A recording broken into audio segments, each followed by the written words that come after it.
Aging is not merely a biological decline, it is an awakening. As the body begins to falter and slow, something within stirs louder than ever before. Carl Jung warned us that the soul doesn't age quietly. It begins to speak, to cry, and often to scream. But in a world obsessed with surface-level vitality, the soul's voice is often dismissed as background noise. We treat insomnia, fatigue, or chronic melancholy with prescriptions and distractions, never asking, what is the soul trying to say? Jung believed that the symptoms we call psychological disorders in older adults are often not pathologies, but signals, sacred invitations, an invitation to look inward, to resolve the unfinished business of the self, to listen to stories that were buried in the name of survival. These stories resurface when the daily grind slows down, when the ego loosens its grip, and when the persona we wore all our lives begins to crack. The soul does not operate on time the way the body does. At 70, 80, or even 90, unresolved conflicts from childhood can erupt as fresh wounds. This is not regression, it is remembrance. The psyche is trying to heal what we were once too busy, too scared, or too distracted to face. If we listen closely, the symptoms of the soul, restlessness, dreams filled with symbols, irrational fears, or even unexplained joy, are guideposts. They point us to what Jung called individuation, the process of becoming who we truly are.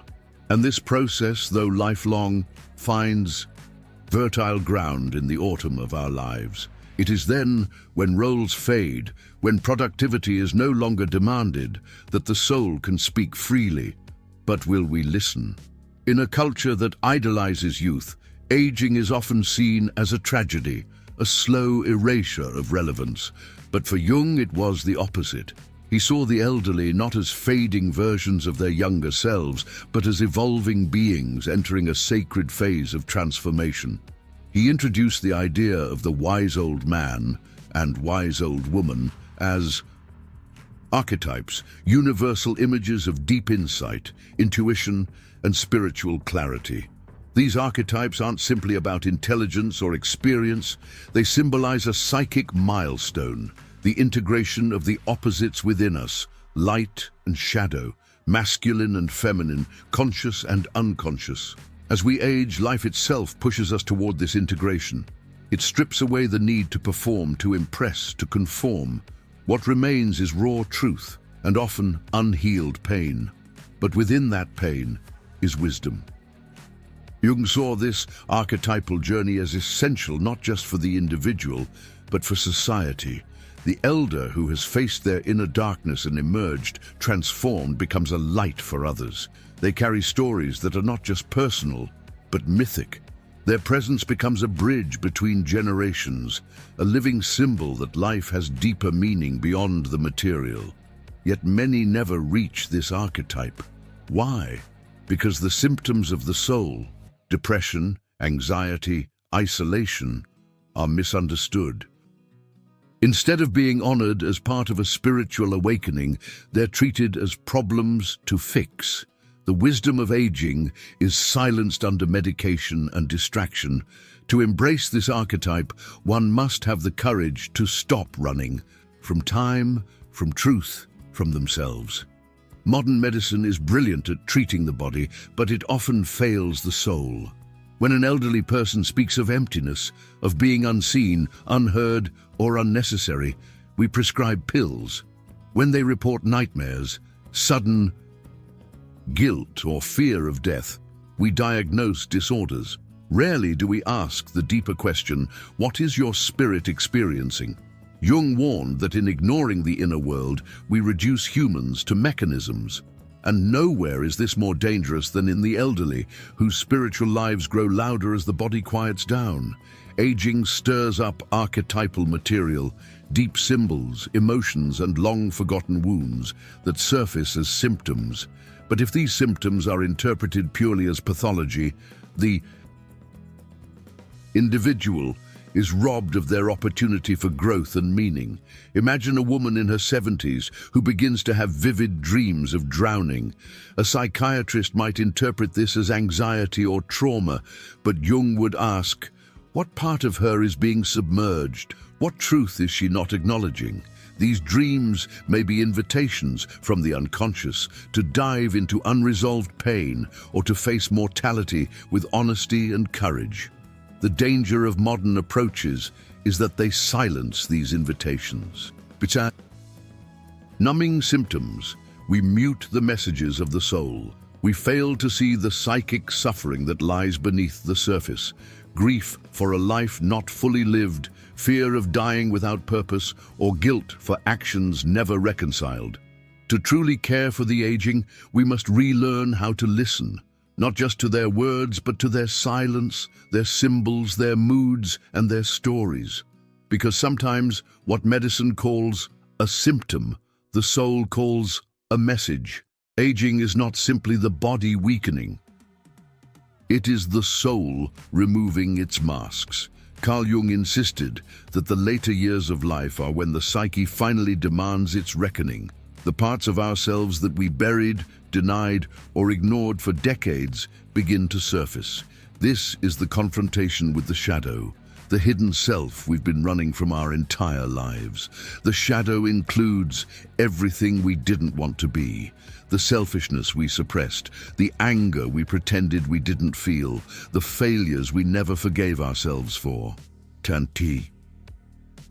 Youth, we often outrun it with ambition, relationships, and distraction. But when aging strips away external identities, when children leave, careers end, and the body demands stillness, the shadow is no longer avoidable. Jung saw this not as a curse, but a sacred opportunity. The final chapters of life are when we are most capable of radical honesty. With fewer roles to play, we can finally meet the self in its wholeness. But this encounter is painful. It's the pain of realizing that much of who we thought we were was only a persona, a mask designed to survive, not to be authentic. The symptoms of this shadow work are often misinterpreted. A man who becomes suddenly irritable in old age may be confronting decades of repressed resentment. A woman who withdraws from others might be descending into a deep well of self-discovery. These aren't dysfunctions. They are the psyche performing a final urgent act of inner balancing. And yet, society calls this a decline. No, this is a confrontation, raw, brutal, necessary. The shadow does not rise to destroy us. It rises to be integrated. And when it is, something miraculous happens, the birth of wisdom. True wisdom is not perfection. It is reconciliation with one's own darkness. It is the ability to hold paradox, to be broken and whole, to regret and still forgive, to know one's flaws and still find meaning. Aging, then, is not the end. It is the trial before transcendence. Memory is not linear. Time, within the psyche, folds like a spiral, and what we think we've buried in the past can rise again with startling clarity. Carl Jung believed that in the final stages of life, we are not only approaching death, but revisiting the unlived. The mind reaches backward, digging up unfinished business, and traumas once silent become loud again. It's a cruel irony. Just when one hopes for peace, the ghosts return. An elderly man may suddenly remember the death of a sibling from his childhood, a grief he never fully processed. A woman may be haunted by the voice of a mother who shamed her in youth. The triggers are subtle, a song, a photo, a scent, and suddenly it's as if the psyche says, "Before you go, there are things you must feel." This isn't mental decline. This is the unconscious opening its final vault. Unfortunately, our systems are not built to honor this depth. Instead of welcoming the return of these memories as a chance for resolution, we often medicate or pathologize the emotional turbulence. But Jung would argue that this is the soul performing its last rites, offering the individual a sacred opportunity to integrate their entire life story. These resurfacing traumas are not rejections of peace. They are the gates to peace. To confront them is to reclaim the power they once stole. It is a process that requires support, slowness, and deep inner listening. For those brave enough to enter this emotional underworld, the reward is clarity. Not happiness in the shallow sense, but serenity, the peace of having made peace with the self. As we age, something astonishing happens. Our dreams often become more vivid, symbolic, and spiritually charged. Jung believed this was not a coincidence, but a call. The unconscious, now unburdened by the chaos of youth, begins to speak in symbols, myths, and metaphors. But society, tragically, has no language for this. Dreams in old age are often dismissed as confusion, as side effects of medication, or as mental fog. But what if they are the soul's final attempt to be heard? Jung taught that dreams are compensatory. They reveal what the conscious mind refuses to face. And in late life, they often reveal what we most need to understand before we die. An old woman dreams of a garden with locked gates. Is her soul telling her she's withheld her love for too long? A retired man dreams of a child crying alone in a room. Is that his inner child, still waiting to be acknowledged? These dreams are not nonsense. They are sacred messages. They speak in archetypes, in ancient languages of the psyche. They ask us to look not outward but inward, to ask what remains unfinished, who needs forgiving, and what parts of ourselves still long for light. And yet, the elderly are rarely asked about their dreams. There are few therapists trained to explore them, few families willing to sit and listen.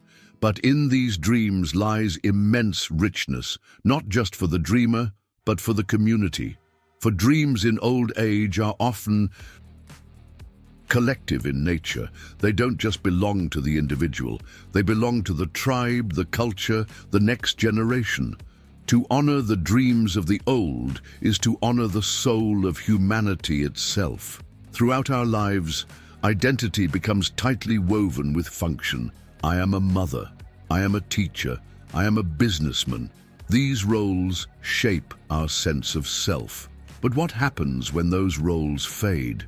When the job ends, the children no longer need us, or the social recognition stops arriving?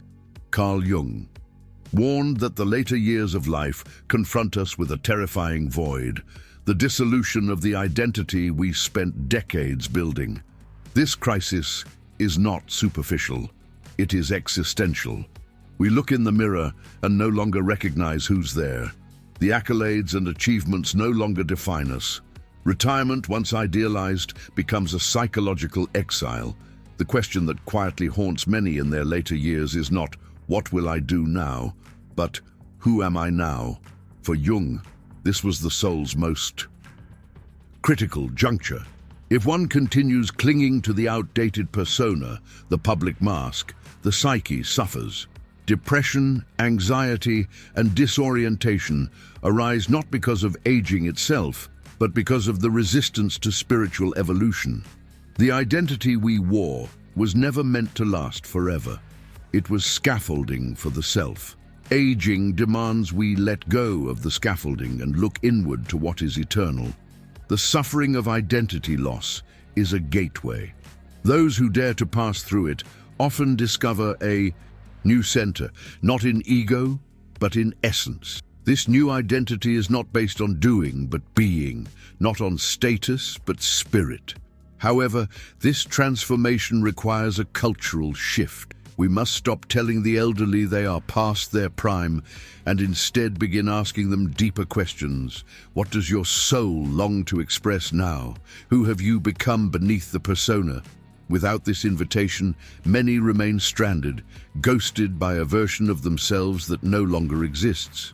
There comes a moment in aging that feels almost surreal. The reflection in the mirror no longer matches the person we feel inside. The skin has changed, the posture, the energy, yet the inner world remains vibrant, often even more alive than ever before.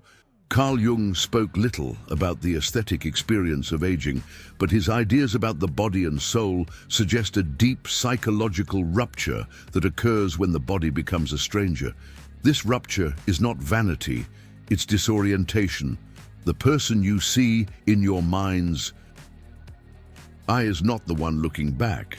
This cognitive dissonance creates profound grief, not just for youth, but for a sense of selfhood. The body, once an ally, now becomes unpredictable, often painful, and sometimes even the source of shame. Modern culture only worsens this by glorifying youth and treating the aging body as something to be fixed, hidden, or ignored. Advertisements scream anti-aging. Medical aesthetics promise restoration. But what they don't offer is reconciliation, the process of making peace with the body as it is. Jung would likely ask, what does the changing body symbolize? What myth are you living through now? Perhaps it is the myth of the phoenix, burning away the external to reveal the inner flame. Or perhaps it is the hermit's journey, the shedding of the world to find the sacred within. For many, the betrayal of the body becomes a spiritual test. Can you still love yourself without youth? Can you find value in presence rather than performance? This is not an easy path. It is a slow mourning, followed by a deeper kind of self-love. And sometimes the soul's loudest question is not, why am I aging? But can I still be beautiful now that I am? What happens when everything you strive for is behind you? When the promotions were earned, the children raised, the retirement account secured, and yet a profound emptiness remains. Jung understood this haunting well.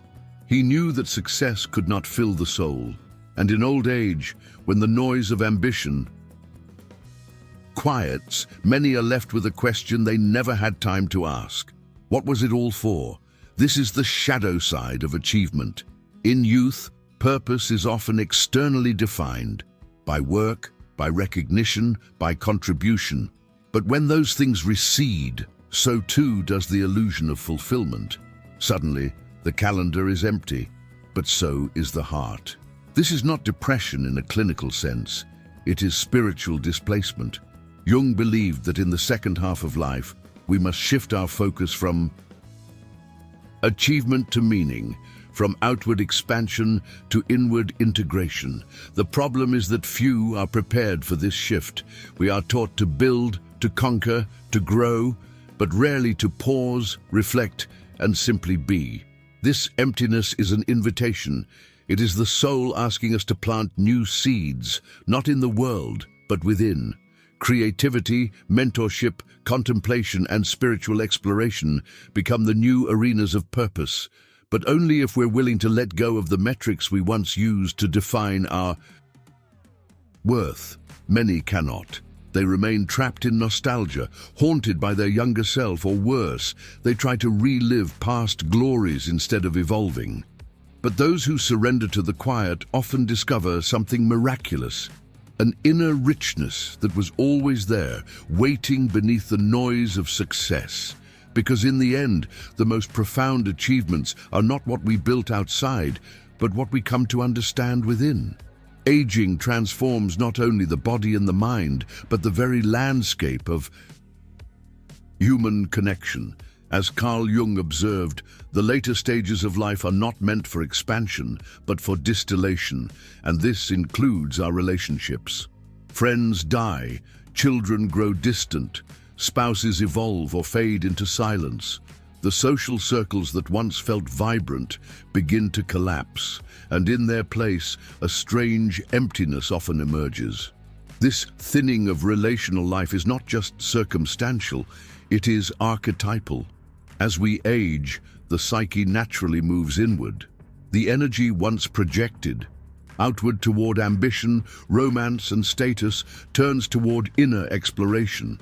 This shift can make social interactions feel exhausting or shallow, and yet this inward pull is often misunderstood.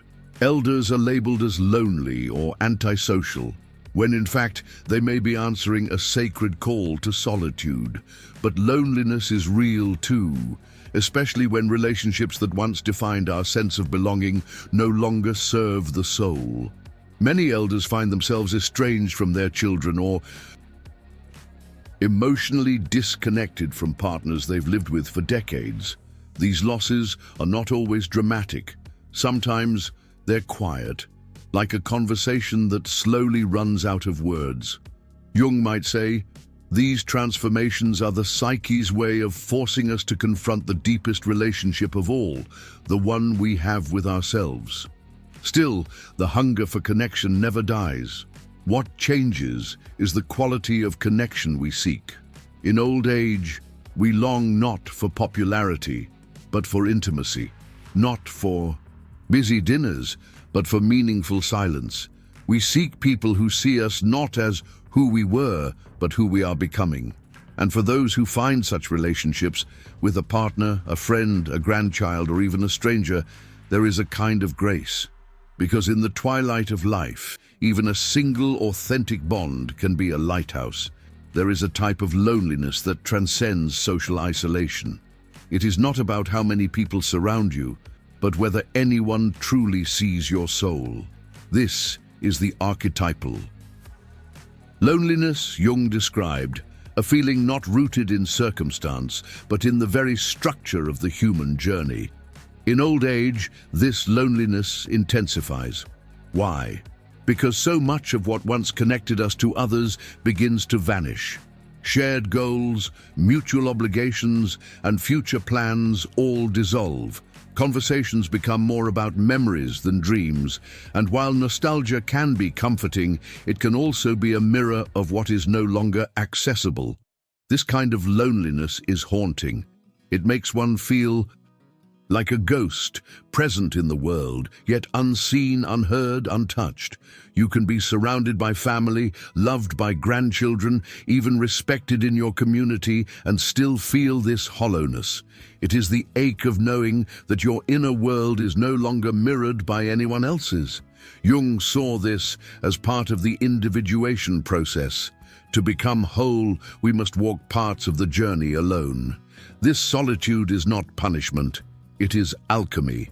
The soul is refining itself, separating from the collective identity to become something more complete, more eternal.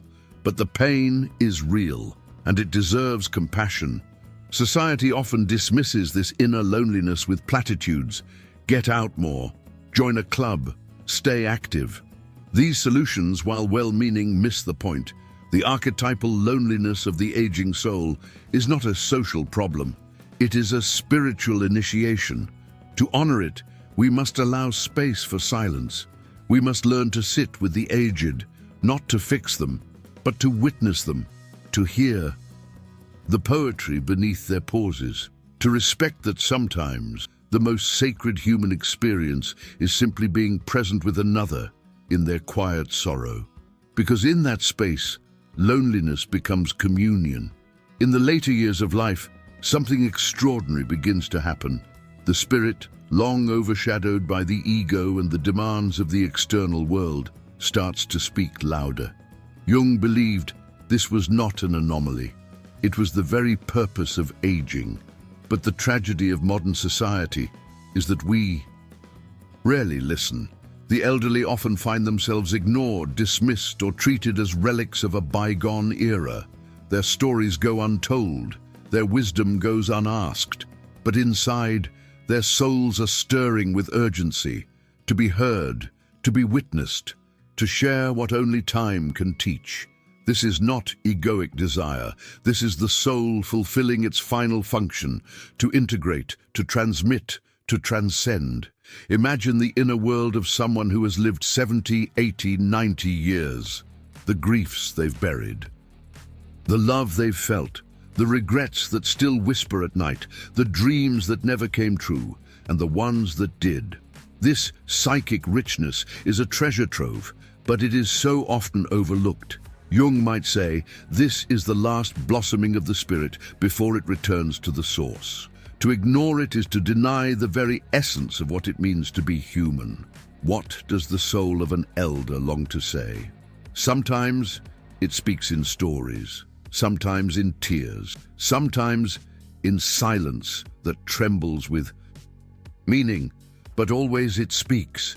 And if we learn to listen, truly listen, we receive more than knowledge. We receive a transmission of being, a reminder of who we are, where we come from, and what truly matters. In this way, the soul of the elder is not a fading flame. It is a final fire, and it deserves to be seen, to be heard, and above all, to be honored. Carl Jung called the journey toward the true self-individuation a psychological and spiritual process of becoming whole. While this process unfolds throughout life, Jung believed its full potential emerges in old age, not because time forces it, but because the outer distractions of the world finally relent, allowing the soul to turn inward with clarity. In youth, individuation is a struggle against the world. In age, it becomes a dance with the inner cosmos. The elderly person, if they accept the call, becomes an alchemist, not of metals, but of memories. Regrets, joys, traumas, and triumphs are no longer separate stories. They are the ingredients of a larger narrative seeking coherence. This is the final work of the psyche, not to add new experiences, but to reconcile all previous ones into a meaningful whole. This reconciliation is often painful. It requires forgiveness. Of others, yes, but above all of oneself. The youthful dreams that were abandoned, the wrongs that were never righted, the relationships that broke without closure, and the love that was withheld out of fear. These elements resurface not to torment, but to be blessed, acknowledged, and folded into the final identity. Healing in old age is rarely visible. It doesn't make headlines or result in dramatic transformations. It is subtle, a softened gaze, a long sigh after telling a long-buried story, a hand resting on a photo that once brought tears but now brings peace. These are the signs of individuation, the soul aligning with itself at last. It is not about perfection, it is about integration. And for those who embrace it, death itself becomes less of an end and more of a return to the self they were always becoming. There is a point in the aging journey when questions about the self begin to dissolve, and what emerges are questions about the universe, about life, about what lies beyond. Jung understood that aging, when fully embraced, becomes not just a psychological task, but a spiritual path. This transcendence is not about escaping life, but about seeing through it. The ego, which once demanded control, now begins to loosen. The attachments to identity, success, even pain start to fade. What remains is presence, a sacred stillness that whispers of something larger, something timeless. Many elders report a strange calmness in this phase, an ability to accept loss, change, and even death with an unexpected grace. This is not denial, it is surrender. And in that surrender, many experience what can only be described as spiritual awakening, a profound connection to nature, to silence, to the divine. Jung did not speak in religious dogma, but he understood the language of the soul. He saw that the symbols and dreams of the elderly often mirrored those of mystics, the sea, the mountain, the light. These images appear in dreams not as metaphors, but as real inner landscapes the soul is now entering. To reach this stage requires courage. Not everyone does. Many fight aging until the end, clinging to youth, to roles, to the known. But for those who release their grip, aging becomes the holiest of teachers, a guru that strips away illusion and delivers us to essence. This is the paradox. What society sees as decay, the soul experiences as ascension. We often think of legacy in material terms, money, property, accomplishments. But Jung suggested a deeper kind of inheritance, the soul legacy. What energy did you leave in the world? What truths did you embody? What stories did you tell that changed the hearts of others? As we die, we leave behind not just objects, but vibrations. The way we loved, the way we forgave, the depth of our presence. These are the true imprints we leave on the world. And this is the final task of the aging soul, to pass the torch, not as instruction, but as inspiration. Not with lectures, but with example.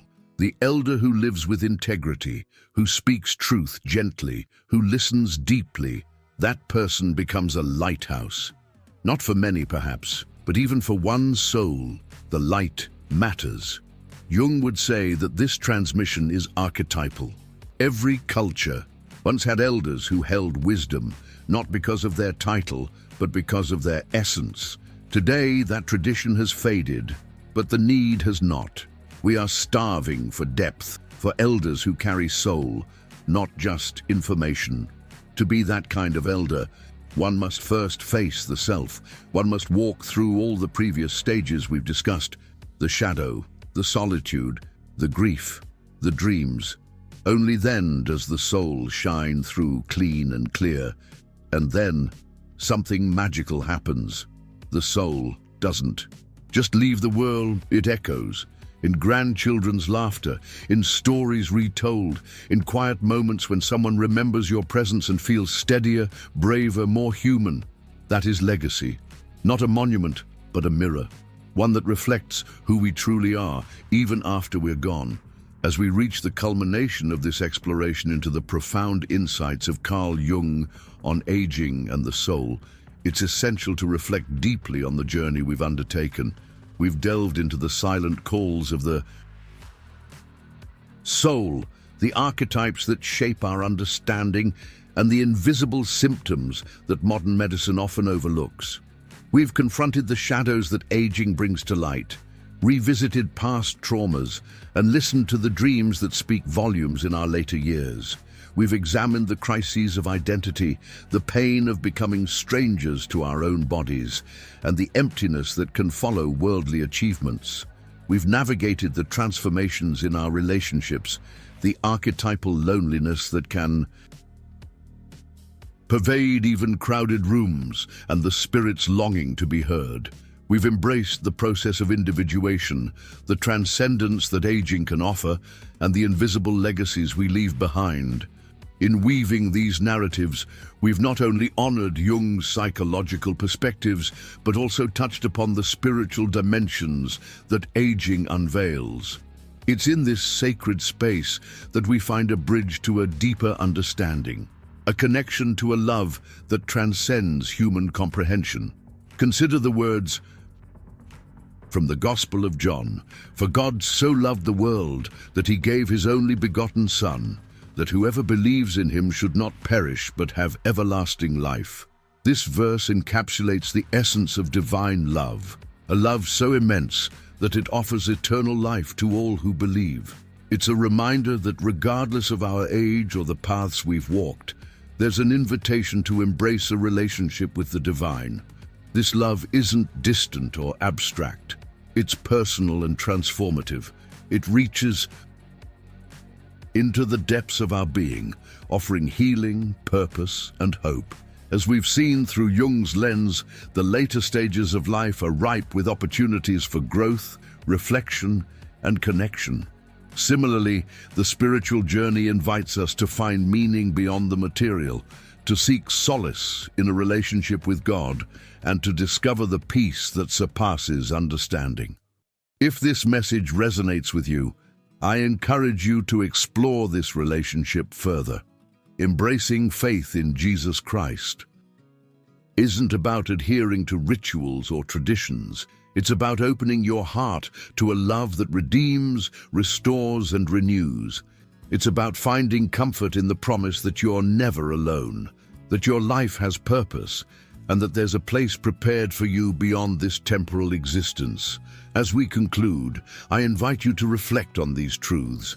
If you feel a stirring in your heart, consider taking a step of faith.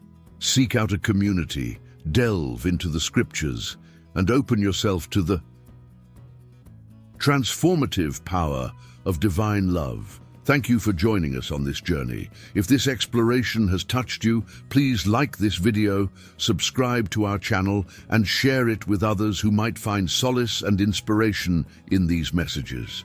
Together, let's continue to explore the depths of the human soul and the boundless love that awaits us all.